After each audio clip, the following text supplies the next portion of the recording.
மக்களவையில் நம்பிக்கையில்லா தீர்மானம் விவாதத்திற்கு எடுத்துக் கொள்ளப்பட உள்ளது. அதனை நேரலையில் பார்க்கலாம். माननीय सदस्यगण, मुझे कुछ माननीय सदस्यों की स्थगन प्रस्ताव की सूचनाएं प्राप्त हुई है। मैंने स्थगन प्रस्ताव की सूचना की अनुमति प्रदान नहीं की गई है। सभा पटल पर रखे जाने वाले पत्र आइटम नंबर 2 श्री कृष्णपाल जी। आदरणीय अध्यक्ष महोदय, आपके अनुमति से आज की संशोधित कार्य सूची में क्रम संख्या 2 पर मेरे नाम के सामने सूचीबद्ध दस्तावेजों को सदन के पटल पर रखता हूँ। Item number 3 Shri Nityanand Rai ji. महोदय, मैं आपकी अनुमति से आज की पुनरीक्षित कार्य सूची में क्रमांक संख्या 3 पर मेरे नाम के सम्मुख उल्लेखित दस्तावेज सभा पटल पर रखता हूँ। Item number 4 Shri Bhagavad Karad ji. Honorable Speaker sir, with your permission, on behalf of my colleague Sri Pankaj Chaudhary, I rise to lay the papers mentioned against his name at serial number 4 in revised list of business for today. Item number 5 Shri Shobha ji. Shown as serial number 5 of the revised list of business in the Lok Sabha for today on the table of the House. Item number 6 Shri Kailash Chaudhary ji. माननीय अध्यक्ष महोदय जी, आपकी अनुमति से मैं आज की लोकसभा की संशोधित कार्यसूची में मेरे नाम के सम्मुख क्रम संख्या 6 पर उल्लेखित पत्र सभा पटल पर प्रस्तुत करता हूं। Item number 7 Shri Ajay Kumar ji. अध्यक्ष जी, मैं आज की पुनरीक्षित कार्यसूची में क्रम संख्या 7 पर मेरे नाम के सम्मुख उल्लिखित दस्तावेज सभा पटल पर रखता हूं। आइटम नंबर 8 श्री निशित प्रमाणिक जी। महोदय, आज की कार्य संचालन की संशोधित सूची क्रमांक नंबर 8 पर मेरे नाम के आगे दर्शाए गए दस्तावेज को सभा पटल पर रखता हूँ।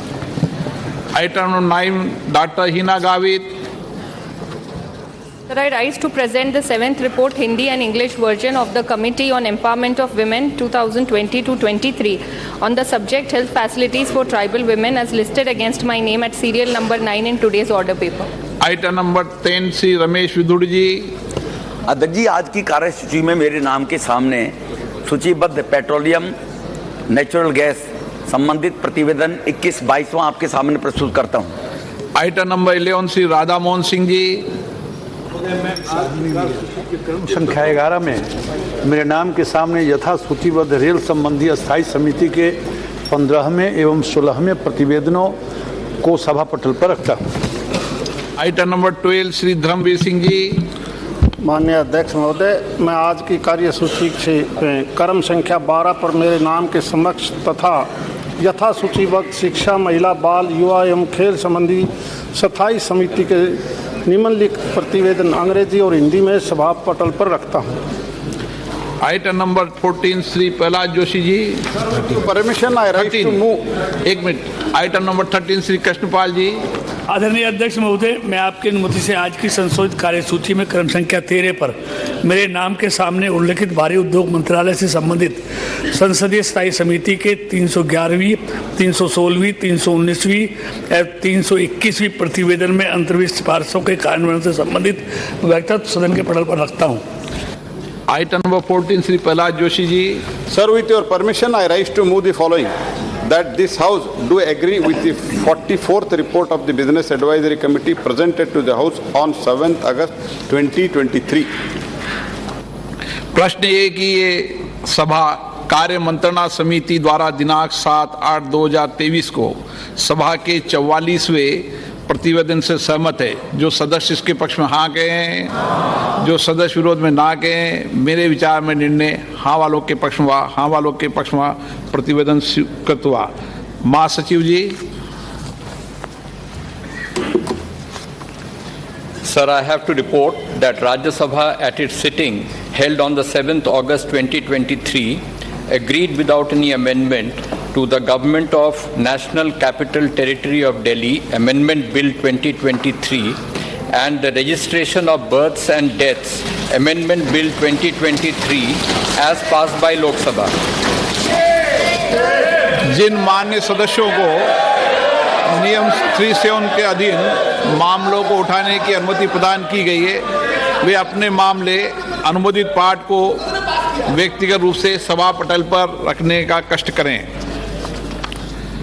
आइटम नंबर 16 मंत्रिपरिषद में अविश्वास का प्रस्ताव Shri Gaurav Gogoi ji. Point sir. Sir सुबह जहां तक मैं जानता हूं, सुबह आपके ऑफिस में एक चिट्ठी आया था सेक्रेटरी जनरल के ऑफिस में, श्री राहुल गांधी जी गौरव गोगोई के स्थान पर बोल रहे हैं। क्या हुआ सर? हम तो राहुल गांधी जी के भाषण सुनने के लिए हम उत्सुक है सर, हम उत्सुक है राहुल गांधी का। राहुल क्या हो गया ऐसे? क्या एकदम सुबह सर 11:55 इनका चिट्ठी आया है सर, अभी 12 बजे चेंज हो गया। क्या हो गया? थोड़ा हमको भी समझ में आए सर, यही हमारा request. Let me understand what has happened sir. So he just at 11:55 he has given a letter that Mr. Rahul Gandhi is going to speak. What happened in 5 minutes? What is the problem, sir? We are very much enthusiastic to listen Mr. Rahul Gandhi, sir.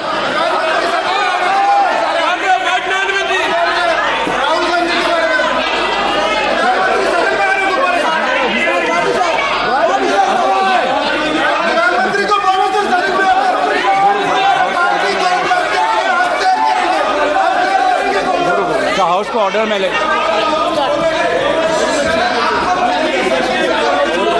Sir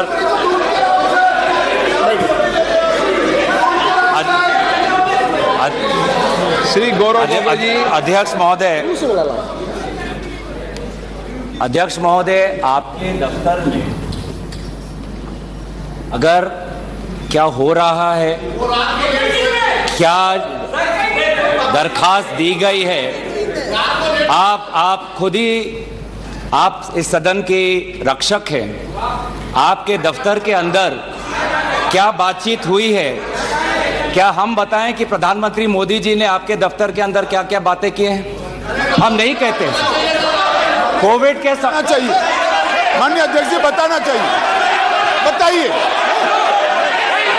एक गंभीर आरोप है माननीय अध्यक्ष जी, बताइए।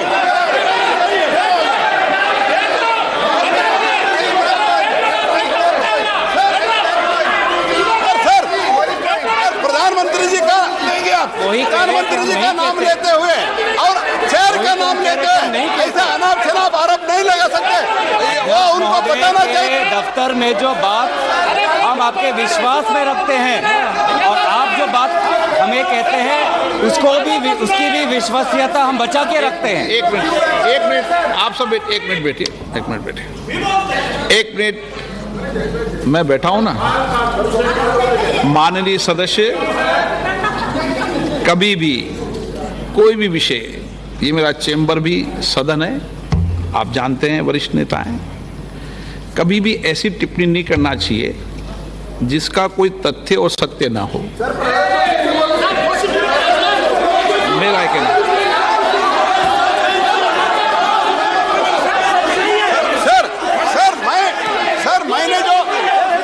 मैंने जो public domain में है सर, जो पब्लिक जो पब्लिक डोमेन में है, इन्होंने जो लेटर दिया है और प्रेस को भी कहा है, और प्रेस को भी कहा है सर, प्रेस के पास अनुभव होता है, प्रेस के पास भी सर इनका लेटर है सर, प्रेस पे चल रहा है। उसके बारे में मैंने पूछा, मैंने कुछ सीक्रेट नहीं पूछा, सीक्रेट इनका जो सीक्रेट है मैंने नहीं पूछा, लेकिन इन्होंने क्या बता रहे हैं, माननीय प्रधानमंत्री जी का नाम लेके चेयर का गरिमा और एक संसद की, उनको पता है, वो बोलने तो हम भी चर्चा के लिए तैयार है, लेकिन ऐसा अनाप शनाप आरोप नहीं लगा सकते हैं। अगर मंत्री महोदय, अगर ये ऐसा नियम शुरू करना चाहते हैं कि सदन, आपके दफ्तर में जो बात होती है उसको बाहर उजागर करना चाहेंगे, तो बात हम भी रख सकते हैं सर, हम भी उल्टा बात रख सकते हैं अंदर के। तो इस प्रकार के आप संसदीय मंत्री हैं, आप संसदीय मंत्री हैं, आप इस पब्लिक डोमेन में, please understand, it is in the public domain, it is in the media, it is in the social media, what are you talking?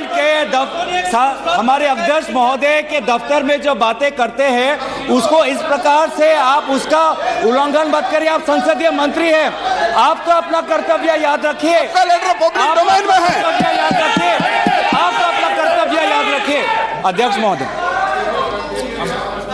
अब एक मिनट, महत्वपूर्ण विषय पर चर्चा कर रहे हैं, कोई भी ऐसा, हम इस सदन की गरिमा के अनुसार बोलें, सदन की परंपराओं के अनुसार बोलें। अविश्वास प्रस्ताव एक गंभीर प्रस्ताव है, तो मेरा सभी सदस्यों से आग्रह है कि वह चर्चा को गंभीरता से करें तो उचित रहेगा। गौरव गोगोई जी।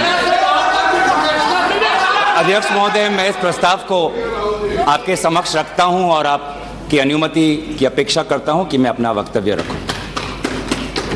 अध्यक्ष महोदय, मैं सबसे पहले आपका आभार प्रकट करता हूं कि आपने इंडिया अलायंस के इस अविश्वास प्रस्ताव को आपने स्वीकार किया।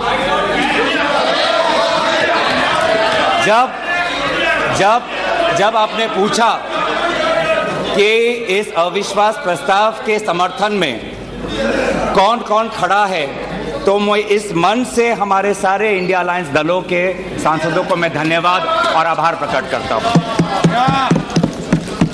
सर, ये अविश्वास प्रस्ताव हमारी मजबूरी है। ये हमारी मजबूरी है कि हम अविश्वास प्रस्ताव हमें लाना पड़ा, क्योंकि ये बात कभी भी संख्या की नहीं थी। ये बात हमेशा इंसाफ की थी, मणिपुर के इंसाफ के लिए। आप पहले प्रस्ताव रख दो। प्रस्ताव रख दो आप पहले। सर, प्रस्ताव मैंने आपसे अनुमति मांगा, मैं प्रस्ताव आगे करता हूँ। प्रस्ताव मैंने शुरुआत में उनकी अनुमति मांगी मैं। ये इंसाफ मणिपुर की है, मणिपुर के लिए है।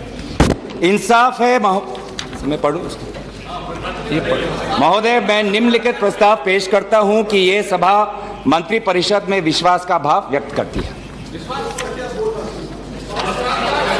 सर, अध्यक्ष महोदय, ये अविश्वास प्रस्ताव मणिपुर के लिए हम लाए हैं, इंडिया अलायंस, क्योंकि मणिपुर आज इंसाफ मांगता है। मणिपुर का युवा इंसाफ मांगता है, मणिपुर की बेटी इंसाफ मांगती है, मणिपुर के किसान इंसाफ मांगते हैं, मणिपुर के छात्र इंसाफ मांगते हैं।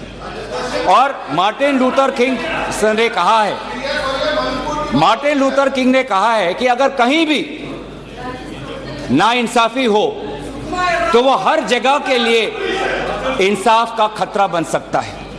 Injustice anywhere is a threat to justice everywhere. तो ये जो घटनाएं मणिपुर में हो रही है, इसको ये हम ना समझे कि उत्तर पूर्वांचल के किसी कोने में हो रहा है, ये भारत में हो रहा है। सर, अगर मणिपुर जल रहा है तो भारत जल रहा है। अगर मणिपुर में आग लगी है तो भारत में आग लगी है। अगर मणिपुर विभाजित हुआ है तो भारत विभाजित हुआ है। तो आज हम सिर्फ मणिपुर की बात नहीं कर रहे, हम भारत की बात कर रहे हैं। सर, हमारी मांग स्पष्ट थी कि देश के मुखिया होने के नाते प्रधानमंत्री सदन में आए, अपनी बात रखे, अपनी संवेदना प्रकट करे और उस पर सारे पार्टी समर्थन दे और मणिपुर को एक संदेश जाए कि इस दुख की घड़ी में पूरा सदन मणिपुर के साथ है, हम मणिपुर में शांति चाहते हैं। यह हमारी अपेक्षा थी, यह हमारी अपेक्षा थी। लेकिन अफसोस की बात है कि ऐसा नहीं हुआ। प्रधानमंत्री महोदय ने एक मौन व्रत लिया कि सदन में ना लोकसभा में कुछ बोलेंगे ना राज्यसभा में कुछ बोलेंगे, और इसीलिए अध्यक्ष महोदय ये नौबत आनी पड़ी कि हम अविश्वास प्रस्ताव के द्वारा प्रधानमंत्री मोदी जी का मौन व्रत हम तोड़ना चाहते हैं। सर, साफ साफ 3 सवाल है प्रधानमंत्री महोदय से। सवाल पहला कि आज तक वो मणिपुर क्यों नहीं गए?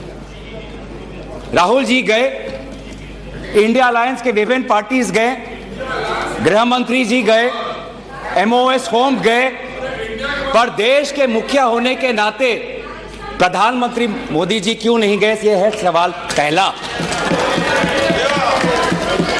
सवाल दूसरा कि लगभग 80 दिन क्यों लगे प्रधानमंत्री मोदी जी को मणिपुर पे कुछ बोलने के लिए, और जब बोले तो सिर्फ 30 सेकंड के लिए बोले, और उसके पश्चात आज तक भी प्रधानमंत्री मोदी जी की तरफ से ना कोई संवेदना का शब्द, ना कोई शांति की याचना। मंत्री मंडल बोल रहे हैं कि हम बोलेंगे, हम बोलेंगे। आप बोले, आपको किसी ने नहीं रोका, लेकिन प्रधानमंत्री मोदी जी एक प्रधानमंत्री होने के नाते उनके शब्दों में जो महत्व है वो किसी मंत्री के शब्दों में नहीं है, माफ कीजिएगा। प्रधानमंत्री मोदी जी अगर प्रधानमंत्री होने के नाते एक शांति की पहल करें, उस कदम में जो ताकत है वो किसी मंत्री या किसी सांसद में वो ताकत नहीं है, एक प्रधानमंत्री होने के नाते। सवाल हमारा तीसरा कि प्रधानमंत्री जी ने आज तक मणिपुर के मुख्यमंत्री को बर्खास्त क्यों नहीं किया? आपने गुजरात में जब निर्वाचन आए, गुजरात में जब आपको अपनी राजनीति करनी थी तो गुजरात में मुख्यमंत्री बदल दिए, एक बार नहीं 2 बार। उत्तराखंड में निर्वाचन आ रहे थे तो उत्तराखंड में 1 बार, 2 बार, 3 बार, 4 बार शायद आपने मुख्यमंत्री बदल किए। त्रिपुरा में निर्वाचन आए तो त्रिपुरा में भी आपने निर्वाचन आपने से पहले आप मुख्यमंत्री को बदला।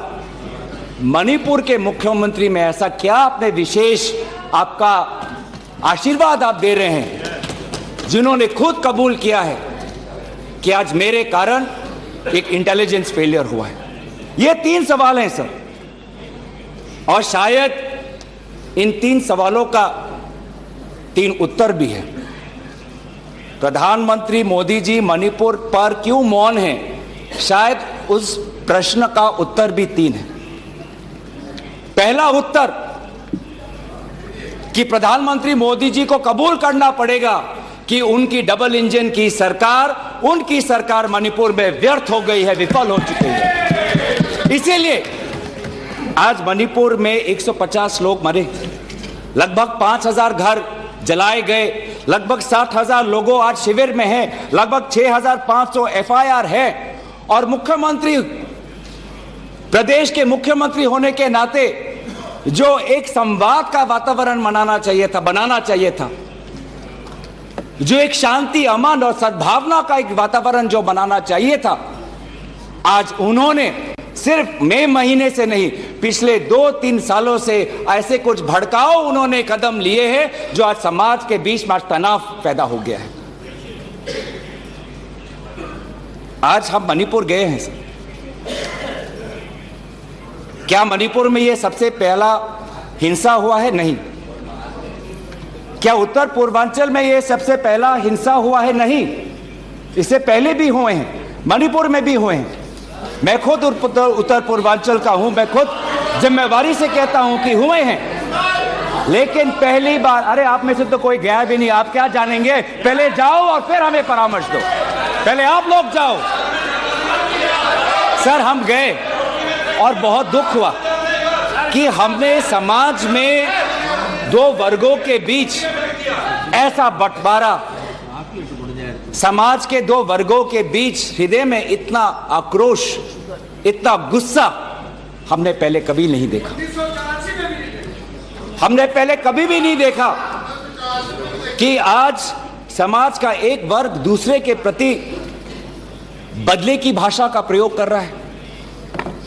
हमने कभी भी नहीं देखा कि एक प्रदेश में एक ऐसी लकीर खींच दी गई है कि पहाड़ पे एक वर्ग के लोग रहते हैं और वैली में एक वर्ग के लोग रहते हैं।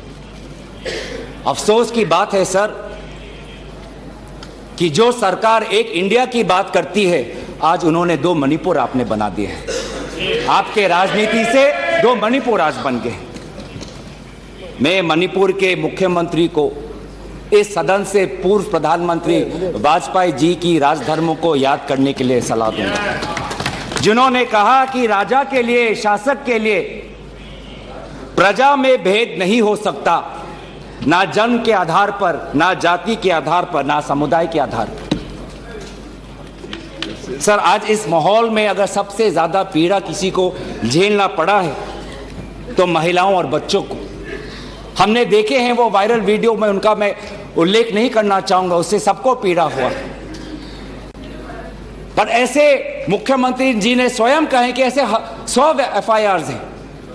हम भी गए हैं सर, इंडिया डेलीगेशन, हमारे संसदीय दल, उस परिवार से हम मिलके आए हैं जिसमें 2 महिलाओं के साथ इतना बुरा व्यवहार हुआ, अत्याचार हुआ। हमने ऐसे भी एक परिवार से मिले जिसमें एक 80 साल की महिला, जो एक स्वतंत्रता संग्रामी की पत्नी थी, उसको घर के अंदर बंद करके जिंदा जला दिया। जो 2 महिला जिसको लेकर आज सुप्रीम कोर्ट तक ये बात गई है, उसमें से एक महिला का पत्नी कारगिल में हमारे देश के लिए हमारी सीमा को सुरक्षा कर रहा था। वो कारगिल का जवान बोल रहा है मैंने देश को बचाया, पर मैं अपने घर और अपने परिवार को नहीं बचा पाया। जब हम उनसे मिलते हैं तो हमको क्या कहें? आप लोग कहते हैं हम फोटो ऑप करने गए थे। सर, दुख के समय में संवेदना उनको देने गए थे। आज महिलाओं बच्चों के साथ आऊंगा, अब सारे बातों पे आऊंगा, सब पे आऊंगा।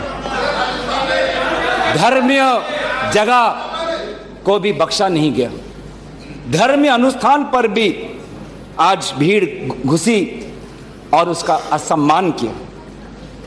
आज इंटरनेट नहीं है। आप कहते हैं कि सब नॉर्मल है, स्थिर है, आज भी इंटरनेट नहीं है। बच्चे स्कूल नहीं जा पा रहे, लोग अपनी बातें नहीं रख पा रहे। आज भी कितनी महिलाओं पर अत्याचार हुआ है, वो अपनी बात ही नहीं रख पा रहे। वो तो वीडियो वायरल हो गया, नहीं तो मुझे लगता था कि आज तक प्रधानमंत्री मोदी जी मौन रहते अगर वीडियो वायरल नहीं होता। पर ऐसे हजार से ऐसे अत्याचार हुए। लेकिन वहां के मुख्यमंत्री क्या कहते हैं?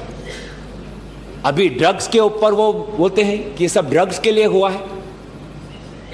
अध्यक्ष महोदय, बहुत गंभीर पूर्वक मैं ये बात आपके समक्ष सदन में रख रहा हूं कि मणिपुर के मुख्यमंत्री के कार्यालय से जब एक ड्रग माफिया के बड़े नेता को वहां की पुलिस ने पकड़ा तो मुख्यमंत्री के दफ्तर से फोन गया कि उस ड्रग के माफिया को बचाओ, रिहा करो।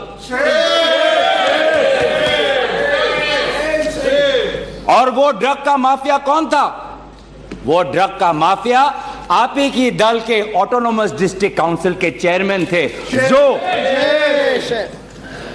वहां पे जब इटोचा सिंह को पकड़ा गया, लोयांग नांगबंग इटोचा, जब इस व्यक्ति को पकड़ा गया तो मुख्यमंत्री के दफ्तर से फोन गया कि इसको रिहा करो। और ये इटोचा कौन है?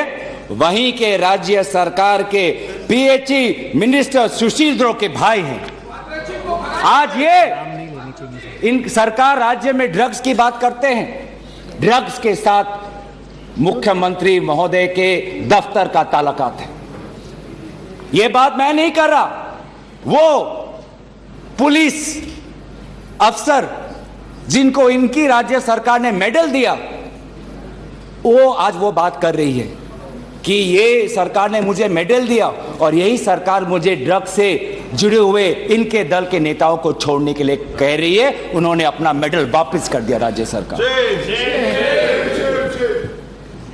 पॉपी फार्मिंग की बात करते हैं। आज आपका ही narcotics and affairs of border NAB ये कहता है the scale of poppy plantation in Manipur has spread across 15,400 acres of land in the hills between 2017 and 2023। 2017 में आपकी सरकार आई थी।